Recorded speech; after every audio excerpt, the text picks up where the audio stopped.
नमस्कार, आप देख रहे हैं न्यूज 69 चैनल और मैं हूं आपके साथ अंकिता। चलिए रुक करते हैं खबरों की ओर। खेल मंत्री विश्वास सारंग ने मीडिया से चर्चा के दौरान कांग्रेस पर निशाना साधा है। सारंग ने कहा, कांग्रेस ने अपनी पुरानी रणनीति की तरह काम किया है। उन्होंने जीतू पटवारी की प्रेस वार्ता पर प्रश्न चिन्ह खड़े करते हुए कहा कि कांग्रेस में इतनी जल्दबाजी क्यों है, क्या नई कार्यकारिणी की रफ्यू करने के लिए प्रेस वार्ता की गई है। सारंग बोले, कितनी जल्दबाजी क्यों है, जीतू पटवारी की प्रेस वार्ता का यथार्थ नहीं है। उन्होंने कहा कि प्रेस वार्ता के दौरान जीतू पटवारी ने कोई भी आंकड़े प्रस्तुत नहीं किए, जो आंकड़े प्रस्तुत किए वो झूठे थे। मोहन सरकार में विकास के नए आयाम स्थापित किए हैं। जनता के कल्याण, आर्थिक अनुशासन की बात करें, बजट की व्यवस्था, हर तरह से सरकार ने काम किया। मोहन सरकार हर मामले पर सफल रही। मंत्री ने कहा, जीतू पटवारी के 45,000 करोड़ का लोन लिया, जो गलत है।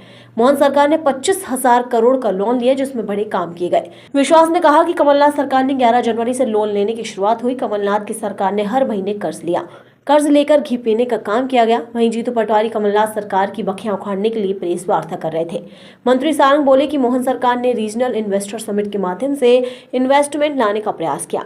अलग अलग प्रदेशों से सीएम मोहन यादव इन्वेस्टमेंट लेकर आए। विदेश से 78,000 करोड़ रुपए से ज्यादा इन्वेस्टमेंट मिला। इन्वेस्टमेंट युवाओं से जुड़ा होता है। वहीं 4 लाख से ज्यादा युवाओं को लाभ होगा। संकल्प पत्र को लेकर का 456 संकल्प के पॉइंट थे। अब तक 310 संकल्प में 50 पूरे कर लिए गए, बाकी में भी काम चल रहा है। 2024-2025 में सड़क और पुल पुलिया निर्माण के लिए बजट रखा। वहीं सारंग ने कहा कि लगातार हमने विकास के कार्य किए।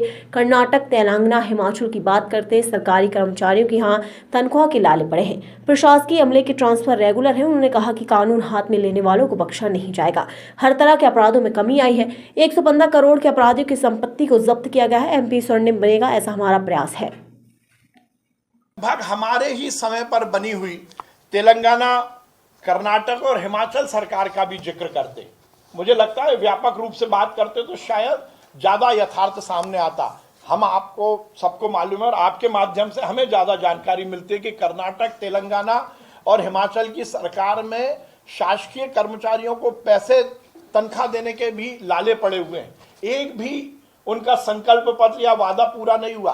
कांग्रेस के राष्ट्रीय अध्यक्ष ने ही कटाक्ष किया है कि वादे उतने करने चाहिए जितने पूरे हो सके। कांग्रेस की उन सरकारों ने कोई वादे पूरे नहीं किए हैं। एक बात और की गई है कि मध्य प्रदेश में ट्रांसफर को लेकर बहुत भ्रष्टाचार है। मुझे लगता है फिर ये बात इसीलिए की गई कि वो कमलनाथ सरकार की याद दिलाना चाहते हैं। मुझे आश्चर्य है, हमारे यहाँ तो ट्रांसफर पर बैन लगा हुआ है।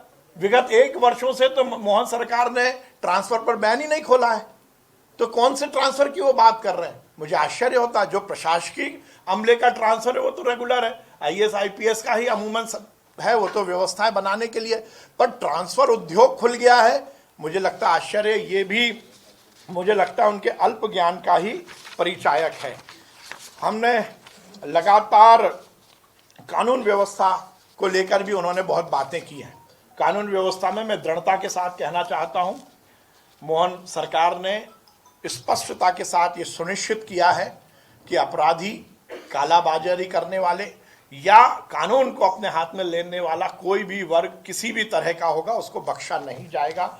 और उसी का परिणाम है कि चाहे महिलाओं के विरुद्ध अपराध की बात हो, अनुसूचित जाति जनजाति वर्ग के खिलाफ अपराध की बात हो, इन सब अपराधों में विगत 1 वर्षों में 7.91% की कमी आई है। वो कह रहे हैं कि बढ़ गए, जबकि आंकड़े कह रहे हैं कि 7.91% की इन सब अपराधों में कमी आई है। अवैध नशे को लेकर मोहन सरकार ने बहुत सख्त कदम उठाए हैं और इसमें लगभग 6,161 प्रकरणों में लगभग 7,886 आरोपियों को गिरफ्तार किया गया है और 29 आरोपियों की लगभग 115 करोड़ से ज्यादा की संपत्ति को जब्त किया गया है। मध्य प्रदेश में लगातार हम विकास और नए